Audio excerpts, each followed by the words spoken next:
통통테크 구독자 여러분 안녕하세요. 혜준입니다. 코로나19에 대한 얘기를 안 할 수가 없을 것 같아요. 워낙 확산 속도가 빠르고 확진자 수가 급속도로 증가하고 있기 때문에 많은 분들이 공포에 휩싸여 계실 텐데요. 피할 수 있는 방법은 모조리 동원해서 코로나를 대비하는 게 지금으로선 상책 같습니다. 그래서 오늘은 코로나 앱을 말씀드리려고 하는데요. 이 영상이 끝나면 여러분들 핸드폰에 제가 지금부터 말씀드릴 앱들 5개 중 하나는 설치가 되어 있었으면 좋겠습니다. 현재 구글 플레이 스토어에 들어가서 코로나를 검색하면 코로나 앱들이 하단에 10여 개가 넘게 나와요. 앱들별로 어떤 차이가 있는지 비교하시기가 굉장히 힘드실 거예요. 그래서 오늘 영상을 위해서 제가 며칠 동안 앱들을 비교하고 이용해 본 결과 확진자나 뉴스들이 신속하게 업데이트가 되지 않아서 정확한 정보 전달이 안 되는 앱들도 있었고요. 또 구동 속도가 워낙 느리거나 광고가 너무 많아서 이용하는 데 어려움을 주는 앱들이 있었어요. 그래서 저는 앱 비교 기준을 첫 번째, 실시간 정보 업데이트 속도, 두 번째, 확진자 동선이 얼마나 쉽게 파악되는지, 세 번째, UI가 보기 편한지, 네 번째, 사용하기 편리한지, 다섯 번째, 알림 기능이 있는지 등등을 비교해서 이용해 봤습니다. 먼저 코로나나우. 이 코로나나우 앱은요, 네이버 실시간 검색어 1위를 차지를 했었죠. 이 개발자가 중학생 2명이라는 점에서 상당한 이슈를 끌었는데요. 국내외 확진자와 사망자 수부터 실시간 뉴스 속보까지 다양한 정보를 제공한다는 점이 다른 앱들과의 차이점이에요. 실제로 코로나나우 앱을 들어가 보면요, 첫 화면에 국내 코로나 바이러스 현황이 그래프로 보기 쉽게 나와 있어요. 지금 보면 2월 셋째 주에서 급격하게 증가한 걸 한눈에 알 수가 있죠. 눈에 띄는 특이점은 없지만 가장 간단하고 단순하게 보기 쉬운 UI가 이 앱의 큰 장점이라고 볼 수가 있을 것 같아요. 그리고 메뉴 탭에 들어가 보시면요, 더 다양한 정보를 확인할 수가 있는데요. 국내 종합상황판과 세계 종합상황판을 클릭하면 국내외 코로나19의 확진자 수, 사망자 수를 실시간 그래프로 볼 수가 있어요. 뉴스 속보에 들어가시면 국내 언론뿐만이 아니라 외신 언론 BBC와 CNN 같은 속보들도 링크가 걸려져 있어요.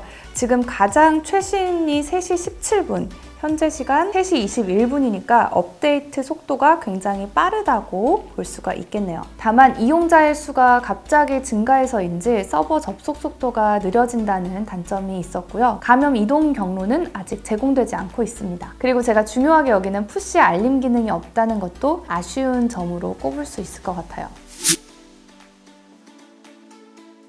그리고 코로나 100m 코백 앱인데요. 이 코백은요, 확진자의 이동 경로 100m 반경 안으로 들어가면 자동적으로 알림을 해주는 기능이 있어서 굉장히 여러분께 추천드리고 싶은 앱입니다. 앱을 닫아도 알림을 받을 수가 있고요. 이 앱도 마찬가지로 첫 화면에서 국내외 확진자 수와 사망자 수 정보를 전달하고요. 앱을 설치하면요, 상단에 자동으로 위험 지역 아님이라는 팝업이 떠요. 그런데 만약에 여러분이 확진자 이동 경로 100m 반경에 계시다면 다시 팝업으로 알림이 뜹니다. 그리고 설정을 통해서 알람 주기를 설정할 수 있는데요. 가장 위쪽 상단에 있는 알림 스위치를 ON을 해두시고요. 앱 사용 시 항상 허용을 눌러주시면 앱이 꺼져 있어도 계속해서 알림이 뜹니다. 내 위치를 선택하면 지도에서 내 현재 위치와 확진자들이 지나간 위치를 한눈에 알아볼 수가 있습니다. 가장 근처에 있는 위치 표시를 클릭하면 확진자들이 이동한 날짜까지도 뜨게 됩니다. 이 앱을 여러분께 추천드리는 가장 큰 이유는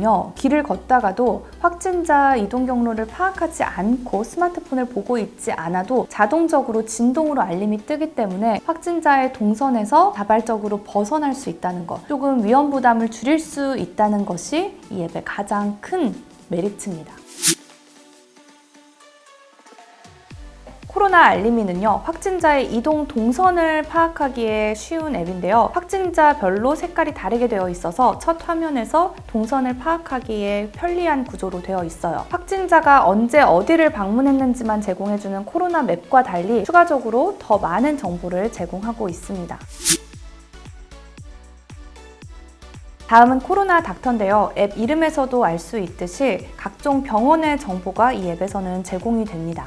앱을 실행했을 때 지도와 확진자 이동 경로가 뜬다는 점에서는 다른 코로나 앱들과 비슷하다고 볼 수가 있어요. 하지만 이 코로나 닥터에서는 일주일 이내와 일주일 이후로 확진자가 구분이 되기 때문에 그 점이 다른 앱들과의 차별점이라고 볼 수가 있어요. 또 코로나 닥터 앱만의 특징은요, 각종 병원 정보를 제공한다는 건데요. 좌측에 보시면 선별 진료소가 있죠. 근처에 있는 주사기 그림을 클릭하면 병원 이름과 연락처가 뜨고요. 바로 전화가 가능합니다. 확진자의 격리 병원은요, 빨간색 십자가 버튼을 눌러주시면 돼요. 현재 위치를 기준으로 가장 근처의 십자가 버튼을 눌러볼게요. 서울대병원에 있는 환자 수는 1명이라고 뜨고요. 바로 전화를 걸 수 있는 버튼이 마찬가지로 있습니다. 이 앱은요, 또 커뮤니티 앱이 차별점이에요.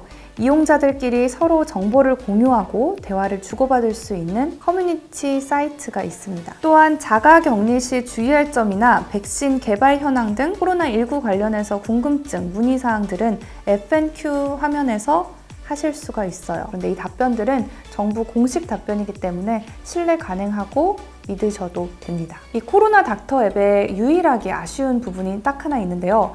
뉴스 업데이트 속도가 좀 느리다는 거예요. 지금 보시면 가장 최근에 업데이트된 뉴스가 5시간 전후로 되어 있어서 다른 앱들에 비해선 실시간 뉴스 업데이트 속도가 느리다고 볼 수가 있겠어요. 그리고 코로나 닥터 역시 iOS에서는 연동되지 않습니다. 그리고 마지막으로 위치 알림 앱입니다. 이 앱의 가장 큰 장점은 위치 알림을 켜놓으면 신천지가 주변에 있을 때 자동적으로 알림이 뜬다는 건데요. 안드로이드와 iOS 둘 다 가능하기 때문에 아이폰을 이용하시는 유저분들도 이 앱을 사용하실 수 있다는 점이 가장 큰 장점이지 않을까 싶네요. 위치 알림 앱을 들어가면요, 신천지가 직접 공개한 1100개의 주소 리스트로 다시 업데이트했다고 공지를 내렸어요. 이제 이동하시다가 주변에 교회가 있다면 자동적으로 알림이 뜨게 됩니다. 이 외에도요, 대한의사협회가 공개한 KMA 코로나 팩트, 그리고 행정안전부가 만든 안전 디딤돌 앱이 있어요. 그런데 KMA 코로나 팩트 같은 경우는 업데이트 속도가 느리고 구동 속도가 굉장히 느려서 이용하는 데 불편함이 약간 있었고, 안전 디딤돌 앱은 코로나19에 대한 정보만 있는 게 아니라 각종 재난 경보들에 관한 정보도 다 담겨 있기 때문에 코로나 정보를 얻으려면 중앙방역대책본부 홈페이지를 따로 들어가서 이용해야 한다는 번거로움이 있기 때문에 앞서 선별 기준을 통해서 5가지 앱들로 추려봤습니다. 영상 잘 참고하셔서 여러분들에게 맞는 앱 사용하셨으면 좋겠고요. 코로나19에 잘 대응하셨으면 좋겠습니다. 당분간은 사람 많은 곳 최대한 피하시고요. 마스크 꼭 생활화하시는 거 잊지 않으셨죠? 그럼 저는 다음 영상으로 다른 IT 소식을 들고 다시 찾아오겠습니다. 안녕! 안전 제일! 안전 제일! 아, 건강 제일이라고 해야겠다. 잠깐! 아이폰 유저분들도 코로나 앱 쓰고 싶으시죠? 그렇다면 사파리에서 코로나 맵점 사이트를 여시고 공유, 홈 화면에 추가를 클릭하시면 홈에서 바로 들어가실 수 있습니다. 다만 이 코로나 맵은 다른 앱들보다 업데이트 속도가 다소 느린 점 참고 부탁드릴게요. 다들 조심 또 조심하세요.